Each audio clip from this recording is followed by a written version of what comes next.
Ladies and gentlemen, thank you for tuning into this week's edition of Stop, Look, and Listen. I'm your host, LeTroy Gardner. This week, we have corporate consultant, minister, author, community leader. We have Randy Adkins Jr. Welcome to the show, Randy. Hey, it is definitely excellent to be on the show. Thanks for having me on. Oh, sure. Yeah, well, I forgot podcast host as well. You kind of gave me that old school radio host voice just now. So I know you have a podcast as well, and it's touching on a lot of the elements on Produce on Purpose, your book that we're gonna discuss heavily in this conversation. So before we get into that, just give us a little background on who you are and where you're from. I'm Randy Adkins Jr. I am from Charleston, South Carolina, the Low Country. I was born and raised here and have traveled the world and have learned quite a bit on this journey of life. And I love to share positivity about how we can live with joy, peace, and love throughout the days. I've heard from so many people that say they wake up in the morning and they're just not feeling it. They're not excited. And I wanted to write a book. I wanted to speak on things. I'm a minister, be able to share information that allows for you, even though your outside may be crumbling around you, things may not be going quite the right way, that you can and will be able to have some joy. So grew up here as a young boy, learning different things. And now, going through becoming in software. I do software consulting. I'm also ordained minister, so I'm sharing the word throughout, whether it's in Bible studies, sharing the good news, and podcast host, author, and so I just love sharing good news. So I'm just excited to be on here and to be able to talk, and hopefully some of your listeners get some good information, practical ways that they can live and be able to just live a day with joy and happiness, man. Oh, beautiful, beautiful. And I was also born and raised in the 843. There you Yeah, go. Beaufort. Yeah, a little south from where we are, but yeah, Oh yeah, awesome. yeah. So that was a surprise that I was touching on in a pre-interview conversation. Yeah, I was born in Beaufort. Would go to Charleston all the time to go to Frankie's Fun Park. Oh yeah. Uh, yeah, Yes, you do a know little it. Then you do a shopping, little all bit of of that. golfing there. So I mean, let's stay on this for a little bit longer. Like, what is it about growing up in a low country? Like, just our, sense of pride in, our upbringing and, um, just the Gullah Geechee culture that, it just exudes from us no matter what.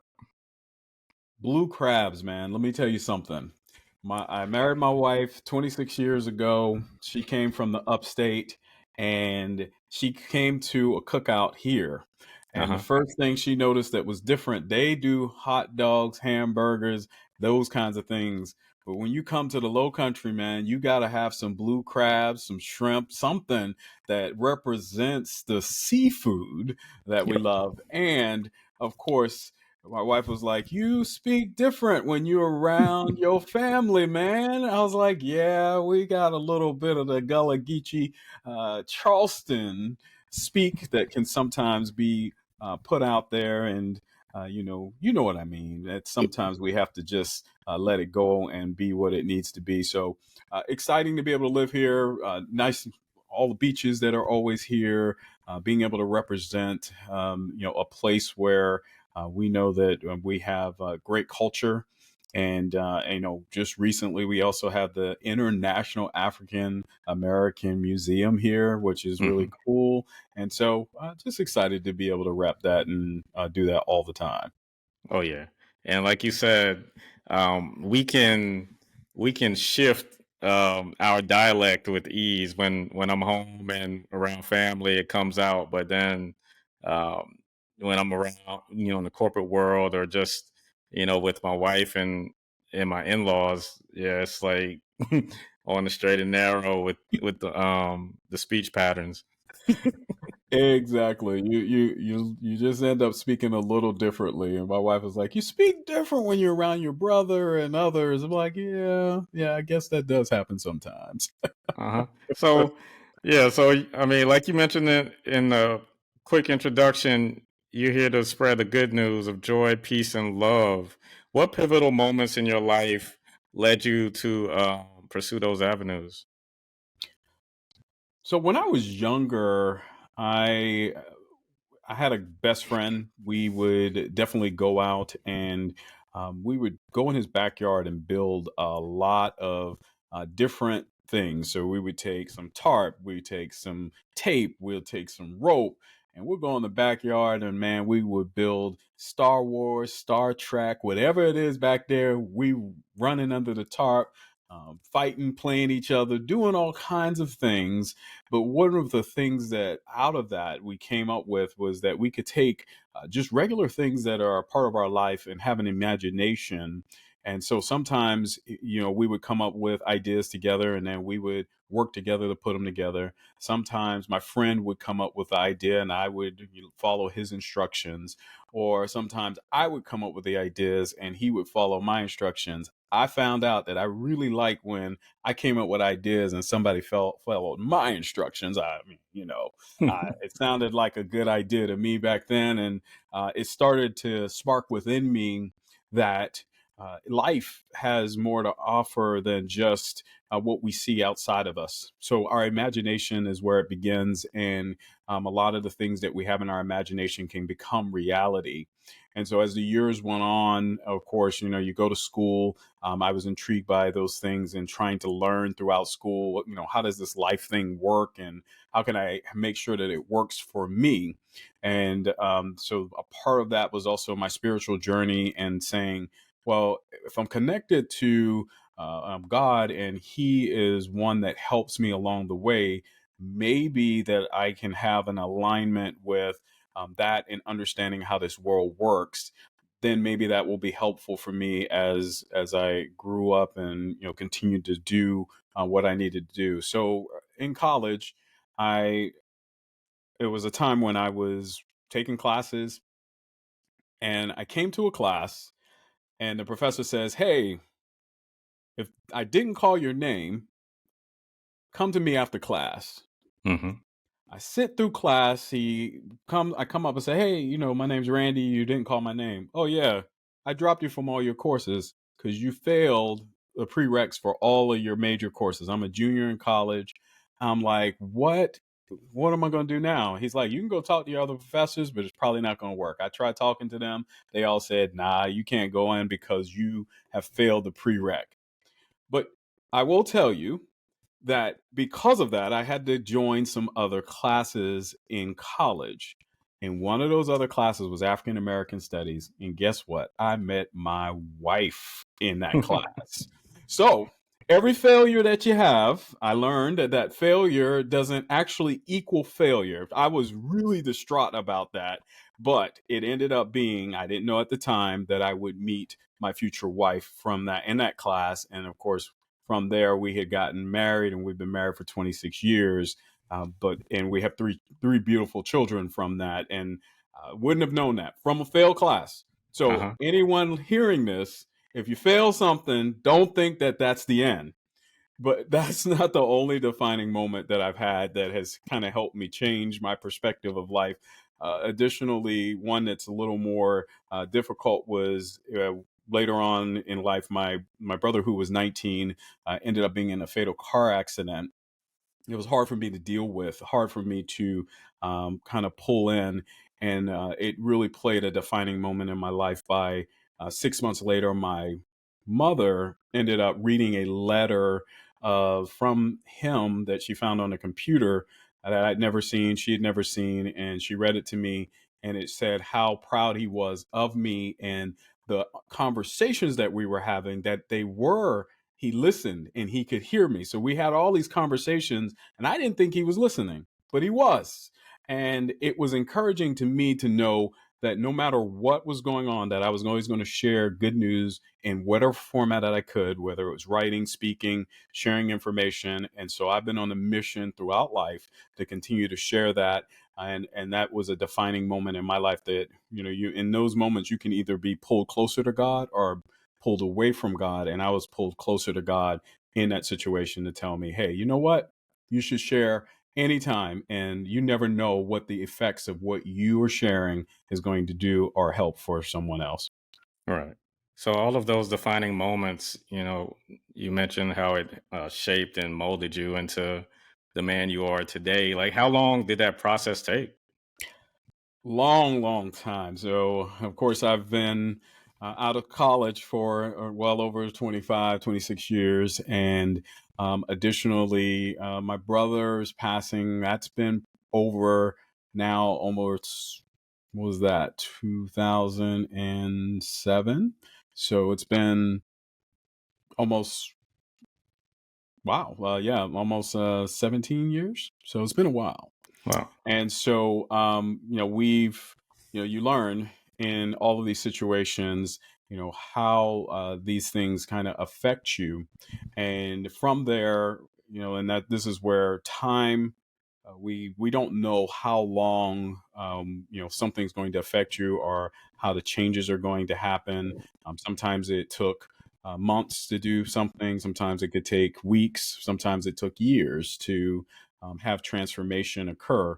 But one thing I do know is that every moment, it's like a step towards the right place, doing one step at a time. I talk about this in the book, actually, is that, taking small steps can Hmm. sometimes end up being big things in your life. But what we need to do is focus on the smaller things first.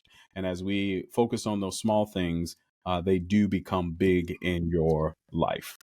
Right. Well, let's dig into the book. Produce on Purpose. What was the inspiration behind writing it?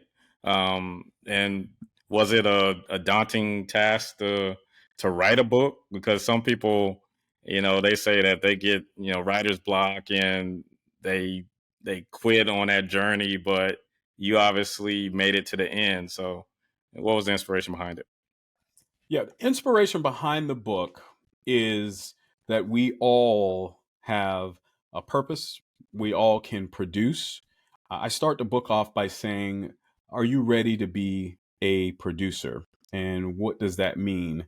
I feel that many of us are moving around this world as actors or actresses in this beautiful life thing that we call life, but it's a movie to us. If it can be a movie, and so when we see actors and actresses, we always see them, they're front and center. They're the ones that are on the billboards. They're the ones that you see in trailers.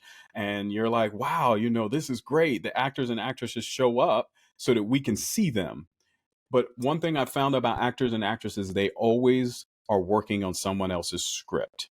Hmm. And if you were to meet that actor or actress today, they're not that person they are playing in the script. And really, in life, we shouldn't be playing anyone else other than who we really are. So, the tagline of the book is experience life being the real you. Instead of being an actor and actress, you say, well, maybe I want to be the director. And the director has some more creative freedoms and they're able to say, hey, here's the shot, tell the actors and actresses where to do for each scene. But even a director works for someone else. They work for the producers, and the producers are the ones that pull everything together. They pull all the resources together. They hire and fire the actors and actresses as well as the director. And so for your life, and if your life is a series of many movies with different seasons in them, then you can produce in your own life based on who you really are, not based on anyone else's script, not based on something else that someone else has given unto you, not based on social norms, not based on something that the unspoken rules of this world, but you can now live a life that's based on what you were born to be.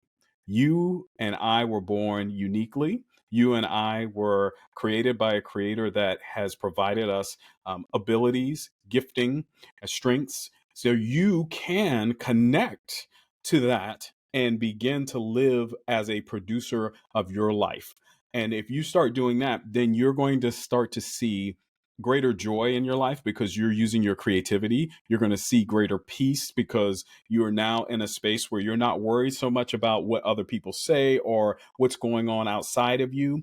But my encouragement is that you start to work from the inside out instead of from the outside in. If you're working from the outside in, everything that's going on around you, media, social media, what you see on television, things that are happening in your life, they're going to affect how you feel and what you do. But what I'm encouraging is in Produce on Purpose is that you produce those things and those qualities of your creator and also of what you are gifted to do and produce and put that into this world on purpose with intention.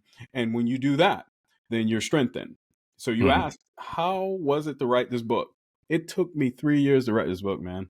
Um, I started writing this book during the pandemic, and I started. My wife was the one. She was the catalyst. She said, like, look, let's just go to a coffee shop. You're gonna write this book. You've been talking about you've been writing a book for a long time, and I went to the coffee shop, started writing the book, and man, I thought I was good. About a year in, I had a good manuscript. My editors and stuff that I read that first manuscript, and I was like, man, this ain't it.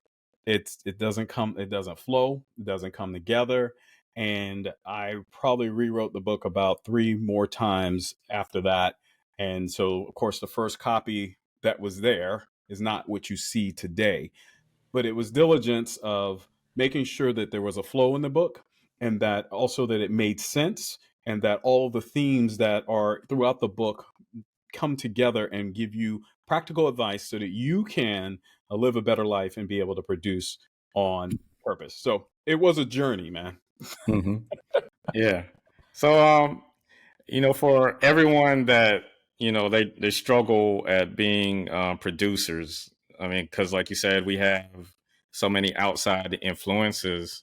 Um, why is that the case? You feel why is it a preference for a lot of people to please others before they please themselves? We're taught that. So I'm reminded. I talk about this at the very end of the book. I'm reminded of the first day I came to kindergarten.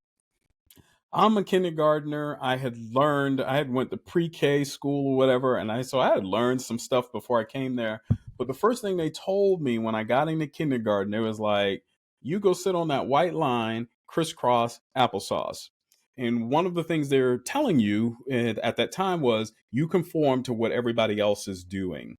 And Hmm. even if you have specific gifting, don't do that right now. You need to conform and be like everybody else. And so in school, we're taught to conform. And then you get into other situations. And sometimes as you're growing up, you're even taught that in this space, you're only supposed to do this. In this space, you're only supposed to do that. And I believe what happens is after a while, we sometimes get beat down. And you might have creativity that wants to rise up, or you might want to say something, and at this moment it doesn't conform with what you had been shared to you or had been taught to you. And sometimes because of that, we become comfortable, and you get comfortable in those spaces and say, this is how I'm supposed to show up, and I don't want to confront anybody. I don't want anything to not be easy. And so a lot of times our creativity has been kind of pushed down. And you think as a child, we don't have no limitations when we started having our imagination think of things. But over time, you start saying things can't be done. And that is not true. All things can be done. It just depends on, are you ready to kind of step out and do some of those different things? And a lot of times, most people are not going to understand what you are being asked to do in a moment in time. You have to be a very strong and understand that, hey, my creativity and what has been put in me, I want to do it. I want to go out. I'm going to do it. And you may not have the support of even sometimes your family. You may not have the support of those that are at work or those that are around you, those that are close to you. But if it's been in you, my encouragement as a producer is you got to start stepping out. Do you need other people? Yes, you're going to bring other people around you, but they're going to you start sharing your vision and you start bringing it together. And even if everybody doesn't quite understand it at first, when they start seeing it and they start seeing that the things are there, when they start seeing the book already written, when they start seeing the business doing well, when they start seeing the podcast that's out there, then they may then start to understand what it is that was really put inside of you to do. So a lot of times it's just that everybody may not understand it. And sometimes we're looking for validation from those other people. Sometimes we're looking for validation from external factors. Sometimes we're looking at the external factors that are around us and saying, well, if it's supposed to be successful, it's supposed to do X, Y, Z. That might not be this definition of success for you. And you have to be able to define that and be able to sit in that and understand if you are on the right path, that you are just keeping making those steps. And if you keep making those steps towards your goal, eventually you will make it towards where you're supposed to be. Mm-hmm.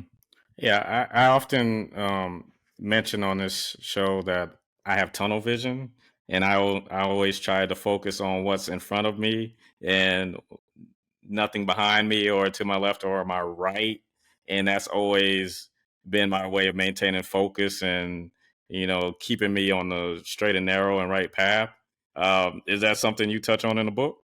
Is tunnel vision? I touch on vision. I Hmm. touch on making sure that you have a connection to your vision. And when I say vision, vision is not what we see with our physical eye. The vision is larger than that, and that when you have vision, are seeds of vision.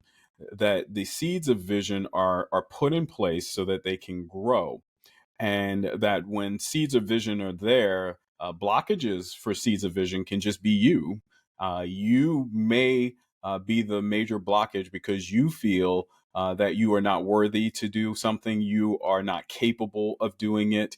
And many times I tell people, I said, you might not be able to do it on your own, but man, if you get other people with you, or if you get just your creator helping you, you are going to be able to do more than you think you can. And of course, focus and awareness is key. I may not say it like tunnel vision, but I do say, hey, we do need to have disciplines. We need to have practices that we consistently do. And those disciplines and those practices, what they do is they help us to really connect with who we really are. Sometimes I talk about the mask. So there's a mask on my book, and a lot of times we're showing up with mask on, just like an actor or an actress. And when I say mask, I would often show up with a mask on. We kind of touched on it being, with the Gullah Geechee, but we call it code switching. Yeah. So I can show up in corporate world, and you hear a particular way. That's the way I'm supposed to be, and not you wouldn't hear any other thing. And maybe I show up in a different area, and I'm different, and I look different. And sometimes that's not authentically who you are. And if that's not authentically who you are, you end up juggling these masks in your life. And instead of being authentically who you are with freedom and joy and peace, you're spending more time wrestling with all of these different masks and trying to show up the way people want you to show up, instead of being able to be authentically who you were born to be. And when I talk about being born to be, you have gifting. Every one of us does. Hmm. And when I talk about gifting, I talk about the things that are easy for you. There are things that are super easy for you to do. It's not the same thing for everybody. Everybody has different gifting that they're able to utilize.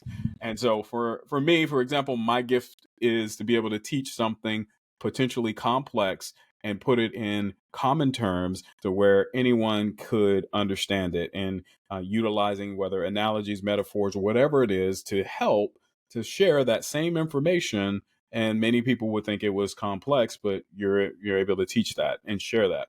So there could be other gifts that others have. Maybe you just a good smiler.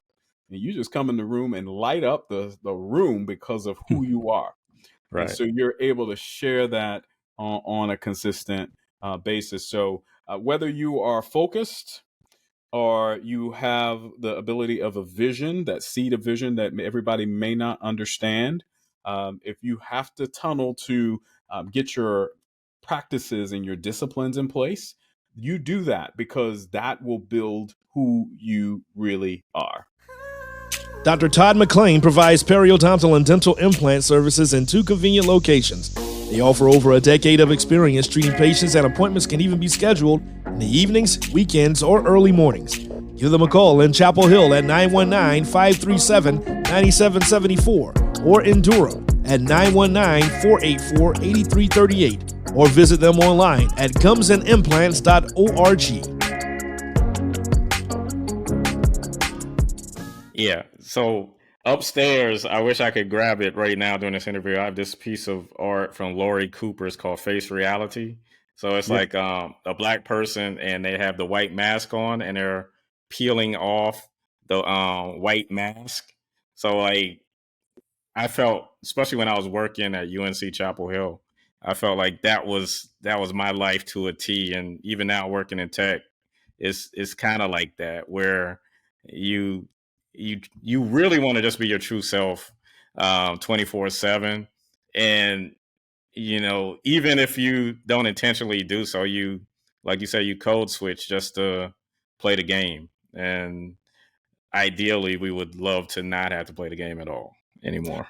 Yes, and you want to be able to show up authentically as who you are, with your capabilities and what you have learned and your skill sets, because we need that diversity in all areas. And in fact, what you will find is if you show up as your authentic self, there sometimes people may not understand it, but they will respect it. And Hmm. that's one thing I'm encouraging everybody to think about. I now show up as myself everywhere. If I have to say something that is more along the lines of my culture, I'm going to say it. And maybe it's age too. You get to a particular time in your career, but whatever it is, I want everyone to be able to express themselves and be able to share it and utilize the gifting that you have, because if anything I've found is that the unique way that I've grown up and the culture that I have and those things, they should be shared and they should be well respected in all places that I go. And if somebody doesn't quite understand, that's not my fault that they don't understand. And if I can share or give some information, if it makes them uncomfortable, it's just unfortunate at the moment, but I really need to be my real self so I can have peace, I can Hmm. have joy, and I can be excited about all places that I go. Right. All right. So, touching on receiving and obeying God's vision, I think there's like parallel when it comes to intentional faith as another theme that you touch on in the book. And a lot of times people struggle with faith when it comes to like walking by faith and not by sight. What practical steps can someone take to cultivate and strengthen their faith intentionally? So there's some very small things that you can begin to do.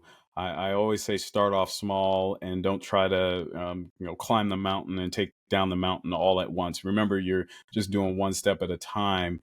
And so the biggest thing I would encourage anyone to do is start disciplines and practices of meditation, which is meaning that you're going to listen from your creator. I call him God in my life, and you want to listen. You want to spend some time with that. And if it's morning for you is good. I try to do mine in the morning because it's a consistent time in my life, but you might want to do it whatever makes it consistent on a daily basis, that you start to spend some time. Initially start off with 1 minute, increase that after a week, increase it to 5 minutes a day, and continue to increase it as much as you can, because what you will find is the more time you hear of who you really are and what your next steps should be, then you are going to be able to do even greater. So out of that, the meditation and then additionally prayer. So prayer is your questions, your requests, and it's a two-way conversation, and that you begin to become aware of who you were born to be, what you're here for, what your impact is supposed to be. I always look to try to inspire somebody every single day, no matter what I do. And hopefully that when I come in a place that someone is inspired by what is being shared or just my presence or whatever it is. And so for you, if you would just do that. And then the other thing I encourage everyone to do is to journal.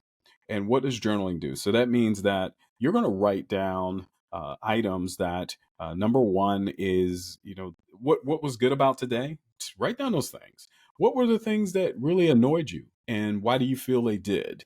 And as time goes on, go back and see if you can see some changes start to happen and occur based on your time that you're spending, that you are really focused on, intentionally focused on raising who you are from a joy perspective, peace perspective, and making sure that you are in a space of love.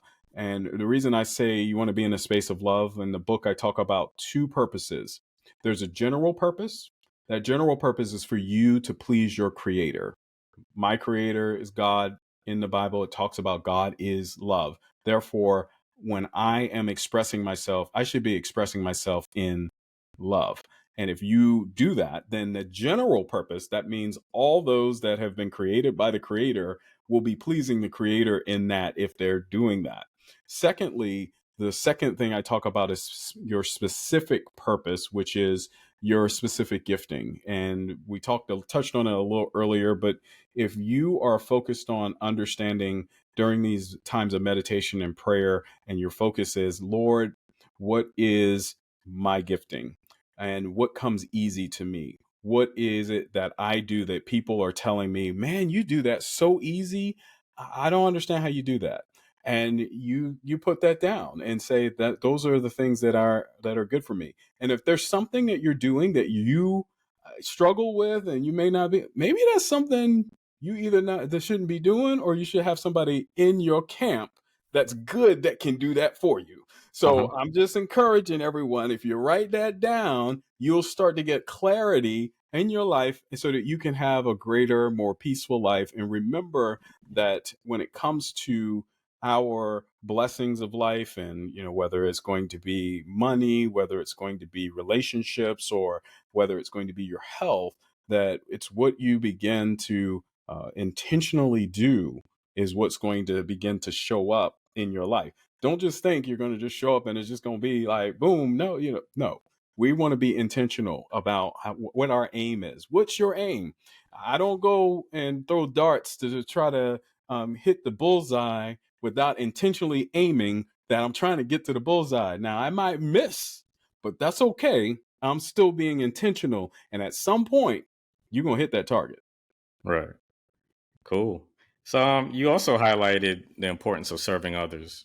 How can serving lead to a fulfilling life? And, just what are some simple ways that a person can start incorporating servitude to their daily agenda?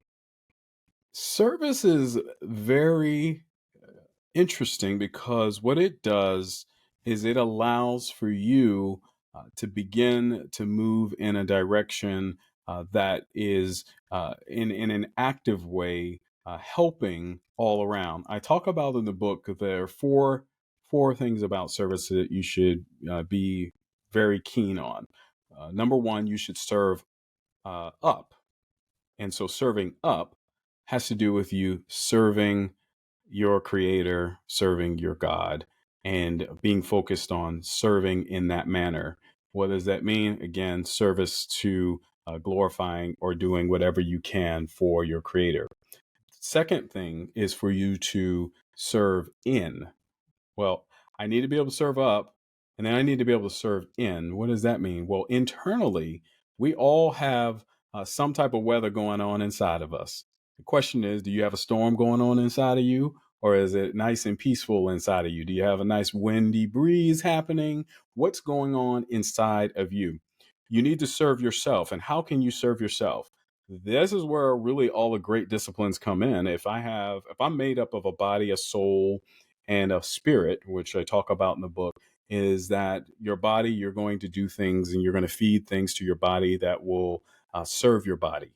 And so if there's something that you're doing that is not serving your body, you're going to stop doing that and you're going to start doing things that serve it. The same thing with your soul. So your soul is where your mind, your will, your emotions are, and you want to do things that are going to serve your mind. So you're going to read books. You're going to look at look at things or watch documentaries, whatever it is that will help you gain knowledge and skills and capabilities from in your soul, and help you to make decisions in a great way without as much of with clarity, with focus. And then your spirit, you're going to serve inward by serving your spirit, and therefore you're going to be reading words that will help your spirit. You're going to be connecting in ways to your creator that will help you in that way, so that your temperature begins to align with your service there. Then you can serve out. So if you're not serving up and serving in correctly, it's going to be hard for you to serve out. And here's why.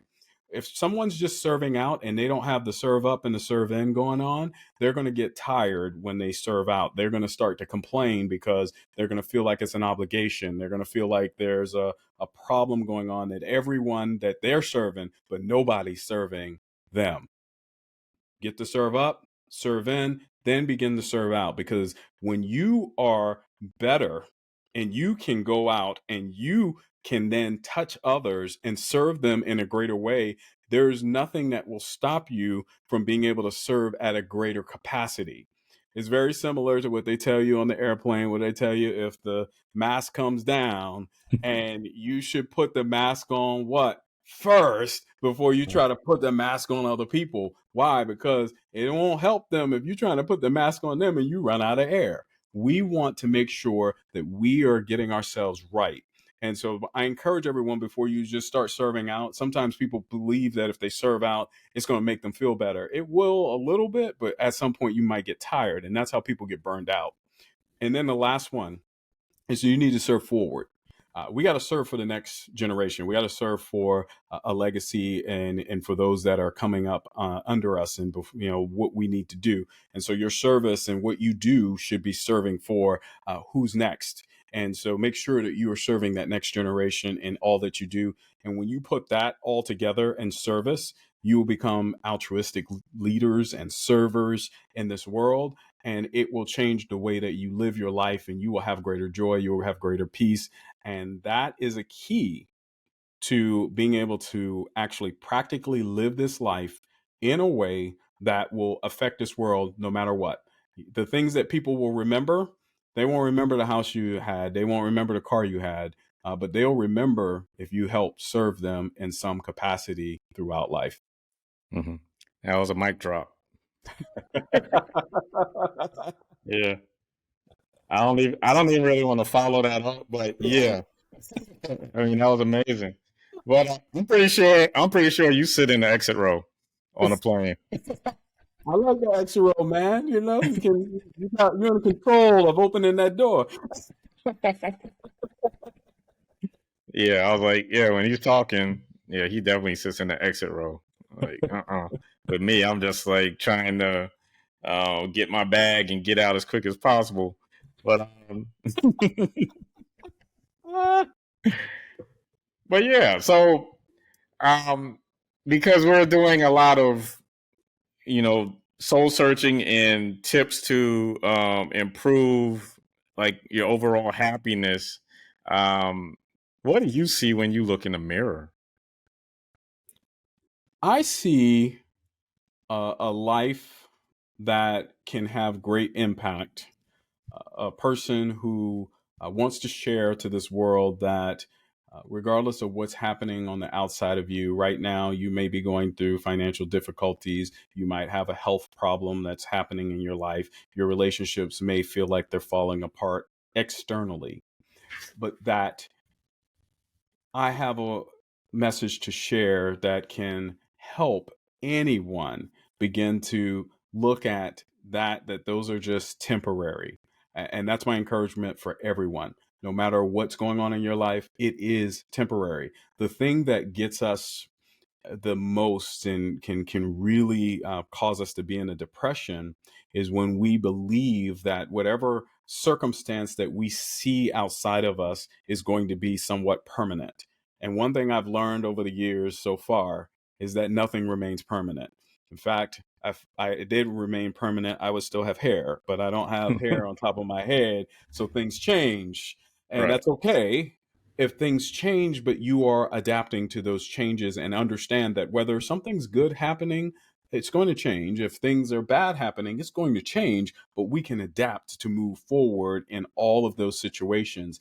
And that wherever happens in your life, whatever is going on outside of you, that you have the ability and you have the power to be able to take what's on the inside of you and allow that to begin to be expressed on the outside of you. So if you are you might have everything going on, all that stuff happening, but if you are solid on the inside, if you got peace on the inside, and you know this will pass, this is not going to happen forever, that this is only temporary and what I'm in, and that the encouragement is even if no one else understands where I'm at this moment, that everything that I see outside of me is only representative of something that's already happened in the past anyways. You know, the flower that you see is that seed that had been growing for a long time and it finally budded, but that's past. Where you're at right now is you're able to express and see. You want to be in the present moment to be able to see that. And so when I look in the mirror, I see being able to encourage, being able to share, being able to have others be impacted by that, and that their lives be changed and transformed because of the message, that the power that they have within themselves, sometimes we just forgot that we had that power. And all you need is to be reminded that you do have it within you. You do have the ability to change your intention. You do have the ability to change the outcomes of your life. And as it's coming up, you have the ability to produce, and you have the ability to be connected to the creator that you have had in your life. And so that's what I see if I were to look in the mirror and I look at myself and I see that, and I see I'm trying every day to be my best to align my life, that it has this alignment from the inside going out every single day. Hmm. So how do you navigate seasons of transition then? Seasons of transition can be difficult, and I talk about this in the book about sometimes there's what we call a midnight hour. In the Bible, it talks about a story about Paul and Silas being put in jail, and they were put in jail because they were falsely accused. And during that time, they decided intentionally to pray. And what I talk about it says in that scripture, it says, "And at midnight." Midnight describes a time in our lives where it's no longer night, but it's not yet day. So you're in this transition period. And midnight can be a place where you don't quite understand, like, am I fully out of the night? Am I fully out of the thing that I need to be out of? And sometimes midnight can represent some what others may call the dark night of the soul. So you may find out that your entire life and everything that you have known has not been true to what you thought it was. And Right. you might feel like everything's about to fall apart. But in those times of transition, you have the ability to get back in center with yourself.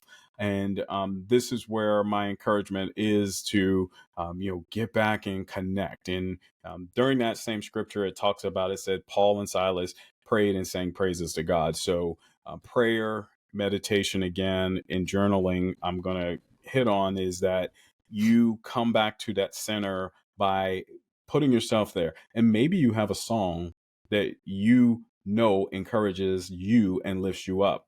Whatever that song might be, it can help us. It can help you in that moment so that when you are sitting there in that midnight situation, in that transition period, in that season of life, as the scripture tells us in Ecclesiastes, that there's a time and there's a season for everything. And just remember that this time and this season right now, it will be something that you can make it through, and that there is a dawning of day that is coming, though it may be midnight and I'm in an uncertain space in my life. I can now start to say, you know what I'm going to do at this moment, and this is similar to what happened when my brother passed at the age of 19, is that it hurt. You're in a hurting place. You got a lot of pain. There's a lot that's happening there.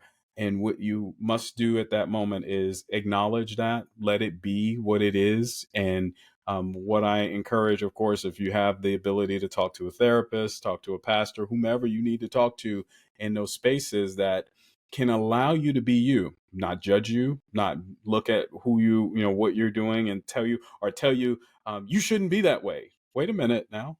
We all go through tough times. We all go through tough things and tough transitions. It might be a transition on your job or whatever. It might not be a heavy grief at the time, but it's still some type of grief because you have a transition or change in your job. Whatever it is at that moment, that you are able to feel it, that you are able to then not only feel it, but then express it and say, you know what, I'm good. I can now accept it, whatever it is. And now I'm ready to find out what is going to be the next step. And until you are able to acknowledge that, until you are able to accept it, you got to let it play out and let it process. And then you're going to be able to finally move to a space where you say, you know what, I'm now going to move to that intention stuff and start to intentionally move. But if you try to do the intention before you kind of get through that process, and it may be painful for a while, and you let it be, but then you can let that go as you accept where things are at this moment, and then you can move forward. Okay. All right. So this question I wanted to ask you all the way in the beginning of this conversation, when you took that African American Studies class and found your wife.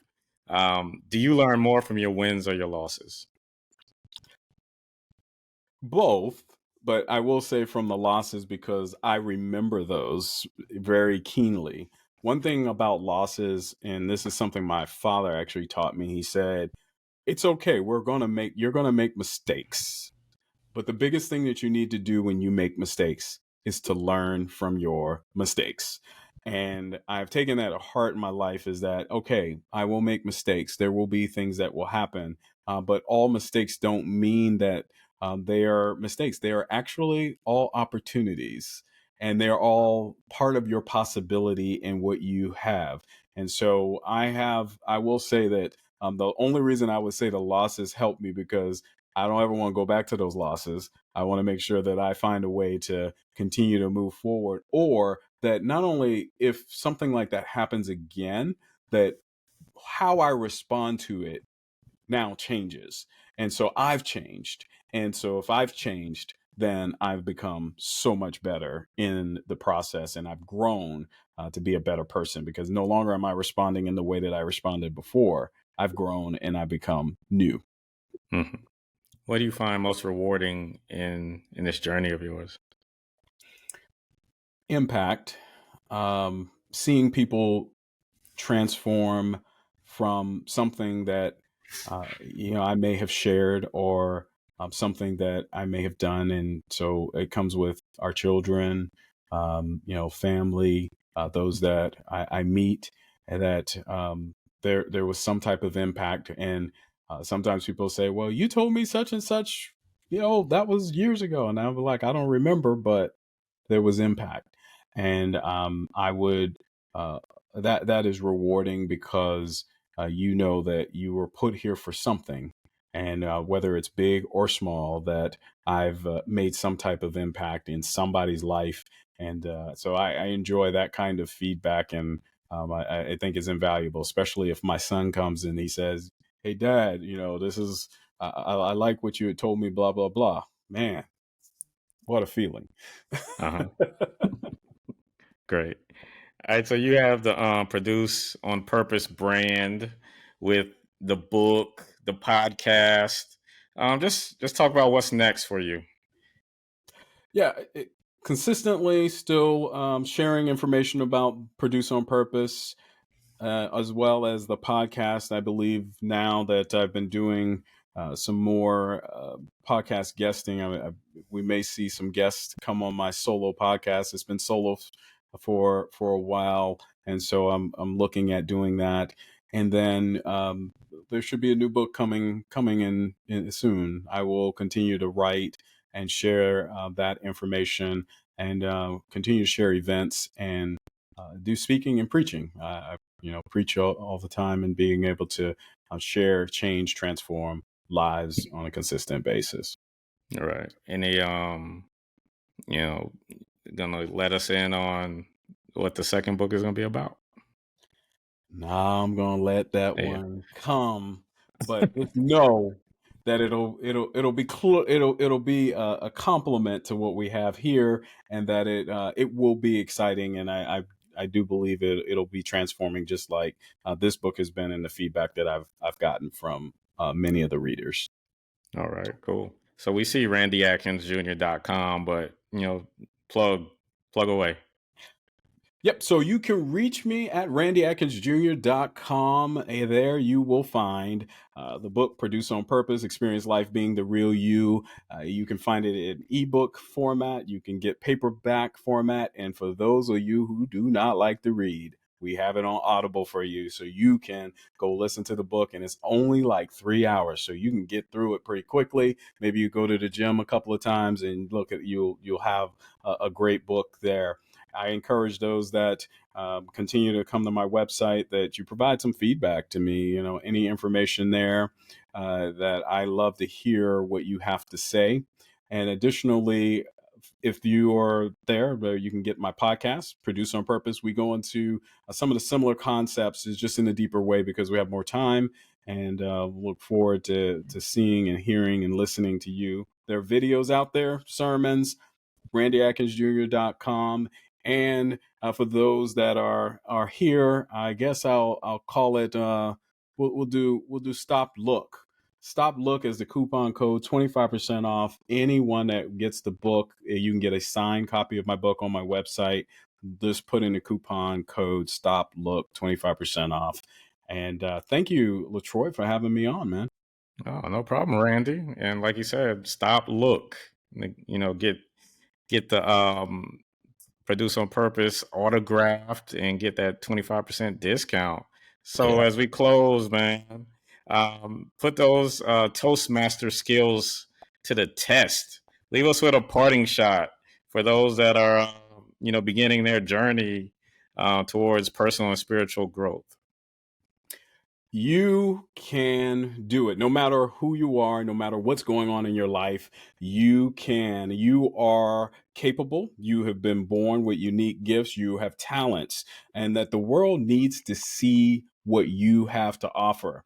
And so I encourage everyone, no matter what place you're in life, that it can be done.